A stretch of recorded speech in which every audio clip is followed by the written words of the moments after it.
Hello and welcome students, Gyanjyoti coaching সেন্টারের পক্ষ থেকে তোমাদের সকলকে আরো একবার স্বাগত।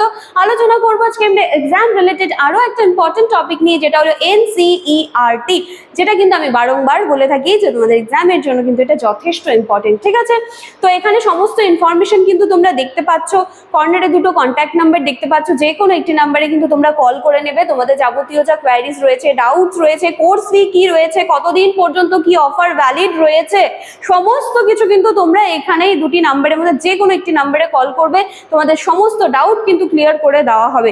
ক্লিয়ার? চলো এবার আমরা আলোচনার বিষয়ে ফিরে যাচ্ছি। তাহলে এনসিইআরটি পড়ার আগে আমাকে জানতে হবে যে এনসিইআরটি কি করে, এনসিইআরটির ফুল ফর্ম কি। আমরা কিন্তু সকলেই শুনে থাকি যে এনসিইআরটির বই, এনসিইআরটি এটা শুনে থাকি, ঠিক আছে, কিন্তু কারেক্টলি আমাদের কিন্তু অনেকেরই জানা থাকে না। তো এনসিইআরটির ফুল ফর্ম কি? National council of educational research and training, যার বাংলা অর্থ কি? জাতীয় শিক্ষা গবেষণা ও প্রশিক্ষণ পরিষদ। জাতীয় শিক্ষা গবেষণা ও প্রশিক্ষণ পরিষদ। ক্লিয়ার? এটি ভারতের একটি গুরুত্বপূর্ণ স্বশাসিত সরকারি সংস্থা। স্বশাসিত সরকারি সংস্থা। ক্লিয়ার আছে? 1961 সালে প্রতিষ্ঠিত হয় এবং এর যে হেডকোয়ার্টার বলো বা এর যে প্রধান কার্যালয়, সেটা কিন্তু নয়াদিল্লিতে অবস্থিত। ঠিক আছে? ক্লিয়ার? এনসিইআরটি প্রতিষ্ঠার মূল উদ্দেশ্য কি? তো মূল উদ্দেশ্য কি হবে? যে শিক্ষা ব্যবস্থাকে ফোকাস করেই হবে। তো দেশের যে শিক্ষা ব্যবস্থা, সেটাকে কিন্তু আরো সায়েন্টিফিক করতে হবে, সেটাকে আরো মডার্ন করতে হবে, সেটাকে আরো এফেক্টিভ করতে হবে, যাতে কিনা শিক্ষার কোয়ালিটিটা ভালো হয়, আর কি শিক্ষার্থীরা যাতে ইকুয়ালি শিক্ষাটা পায় এবং একটা কোয়ালিটি এডুকেশন যেন তারা পায়। এটার জন্যই কিন্তু, এত কিছুর জন্যই কিন্তু এনসিইআরটি তৈরি হয়েছিল। ক্লিয়ার আছে? এবার চলো এখানে দেখে নিচ্ছি এনসিইআরটির অন্যতম প্রধান কাজ কি? স্কুল স্তরের জন্য একটা ভালো বই তৈরি করা। আমরা বলি না এটা কি এনসিইআরটির বই, এই যে এই হচ্ছে সেই এনসিইআরটি। ঠিক আছে, প্রথম শ্রেণী থেকে দ্বাদশ শ্রেণী পর্যন্ত বিভিন্ন বিষয়ের বই এই এনসিইআরটি দ্বারা কিন্তু পাবলিশ করা হয়। প্রথম থেকে দ্বাদশ শ্রেণী পর্যন্ত, যা সিবিএসই সহ দেশের বহু শিক্ষা বোর্ড কিন্তু এনসিইআরটির বইকে অনুসরণ করে থাকে।